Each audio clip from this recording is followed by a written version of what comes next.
Welcome back to ESPN's continuing live coverage of the CLR Windy Cindy Classic, and we'd like to recognize Rick Edmonds, the Chief Financial Officer of Gelmar, the parent company of CLR, which is the title sponsor of our event this week.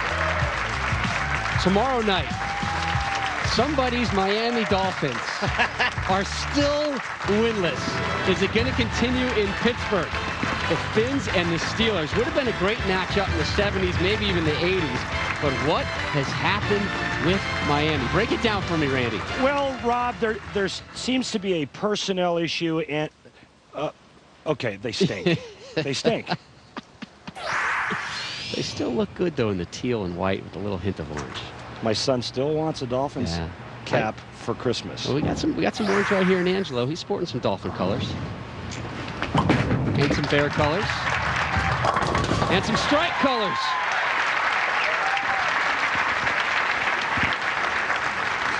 Another strike for Brad as we take a look at our Denny's Player of the Year points list. Walter Ray Williams Jr. on top. Rash and Wolf tied for second. Mika, if he finishes second today, he'll be tied with Walter Ray for the lead.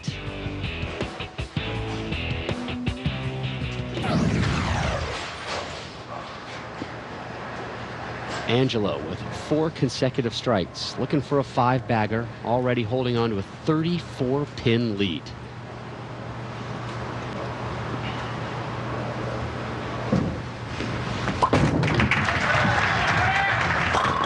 Got it. Boy, he turned a great break on that left lane last time he was up into a 5-bagger. And look how deep he is right now. He's going right around the 26th, 27th board already. We still have 2 more games to be played on this oil pattern. And Mika's, he's a good 10 boards right of that. Koivuniemi steps up to open up his 7th frame, working off of his first strike of the match.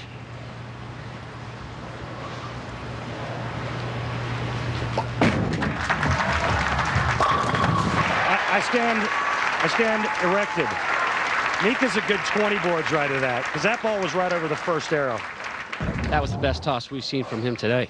He made a ball change and moved from 14 to about 8 at the arrows, break point out to about the 5th board, and Mika's caught his first double of the match. Well, we mentioned how Mika was disappointed in his performance last year. He made just 2 championship appearances. This is his 3rd already. 3-1 on television this season, where he's bowled an average of 218.25. Hook. Calls for the hook and gets it. He may have found his rhythm. A little ball game now.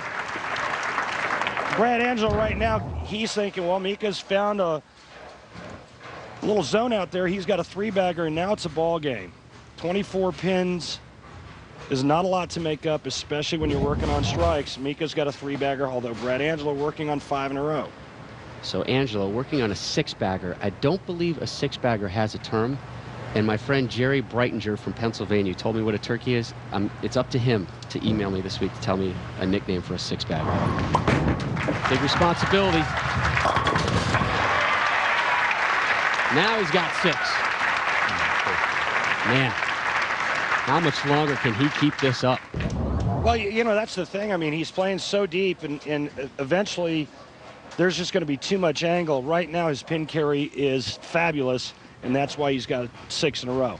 It'll be interesting to see what type of adjustments Brad makes along the way, because these lanes are going to continue to break down and change, and that oil is just going to keep going away. Angelo opened up match 1 with 7 straight strikes.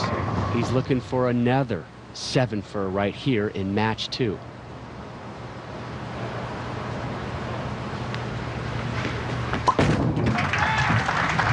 Looking and finding 7 in a row. That hit there puts Brad in the 250s. The best Mika Koivuniemi can shoot if he strikes out is 245, and right now all the breaks going towards the Angelo camp. Check this out, trip 4, 7 in a row.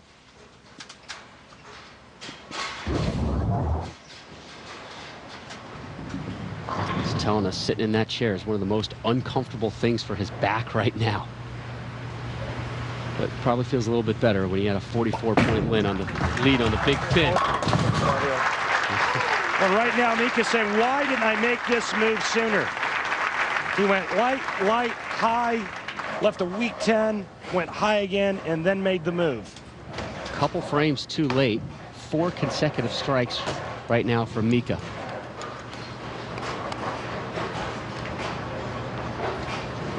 Opened up with 5 straight spares. And now looking for 5 straight strikes.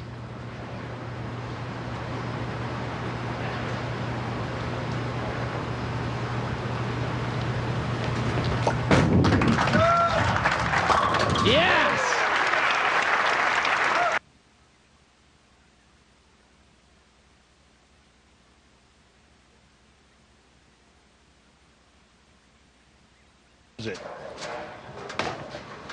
And quite honestly, you're not supposed to be able to play that part of the lane. In practice, the guys were out there using really dull balls, burning up that spot.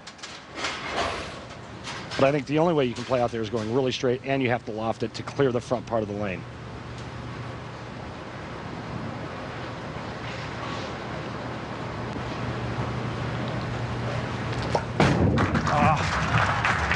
Didn't like that one right off the release. Come on, Mick. And that is it. As my dad likes to say, it is all over but the shout. And Brad Angelo, the 5 seed, will move on again. And that's what makes that angle that Mika's trying to play out there so tough. You miss a little bit to the left, and it's got no chance of holding pocket. And just a breeze by the 3-pin. And the pick up there. And the reason why he has no chance of holding pocket is because when he misses left, he's pulling it right into Brad Angelo's friction zone. And there's no chance of that ball staying on line. You know, Brad talked about this being a different format, stepladder finals. Maybe this is what he needs to help earn his first ever career victory. I told him last night, I said, Brad, you know, that's how I won my first ever title. I qualified in the number 5 hole, went all the way up the stepladder and won. It's not the easiest way to do things, but the stepladder format, you always like to be the number 1 seed, where you only have to bowl 1 match. You only need 1 win for the victory.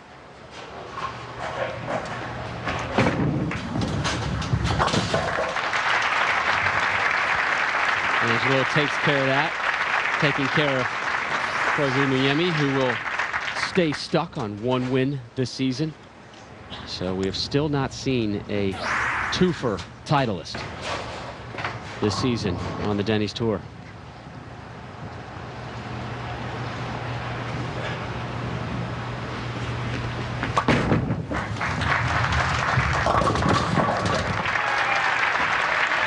Well, Angelo's a guy who wasn't even planning on bowling this week. And all of a sudden, he's seen his paycheck increase by the minute. 265, 256, first 2 games today. Pretty strong.